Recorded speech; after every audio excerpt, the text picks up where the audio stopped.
Voie intraveineuse et injection intramusculaire. Présenté par le Club Dentaire. La pose d'une voie intraveineuse est un procédé que tous les dentistes devraient être capables d'accomplir afin d'administrer les médicaments d'urgence et sédatifs, ainsi que les antibiotiques prophylactiques. Il existe différents types et tailles de canules.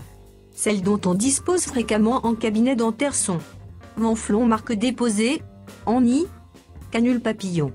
La plupart des canules ont un code couleur standardisé en fonction de leur taille et du débit maximal. Inspectez les deux bras pour choisir l'emplacement approprié.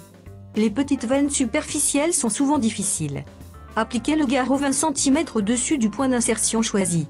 Il doit être suffisamment serré pour stopper le flux veineux sans arrêter le flux artériel. Palpez soigneusement les veines avec le doigt pour évaluer leur position et leur sens, leur gonflement et leur mobilité. Cela vous permettra également de distinguer les veines élastiques des tendons. Étirez la peau quelques centimètres au-dessous du point d'insertion de l'aiguille pour stabiliser la veine. Maintenez la seringue entre le pouce, l'index et le majeur. Insérez l'aiguille avec assurance, l'angle doit être d'environ 30 à 40 degrés. Vous sentirez l'aiguille passer au travers de la paroi de la veine et vous verrez un reflux de sang dans la chambre ou le tube de connexion. Arrêtez l'insertion et retirez la seringue pour éviter que l'aiguille ne traverse la veine.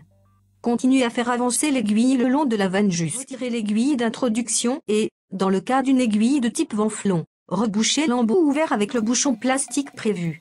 Aplatissez les ailes de la canule et maintenez avec une bande adhésive ou un pansement. Pendant le passage du sérum physiologique stérile dans la canule, cherchez les signes d'injection extravasculaire, douleur, gonflement et résistance à l'injection. La canule est maintenant prête à l'emploi.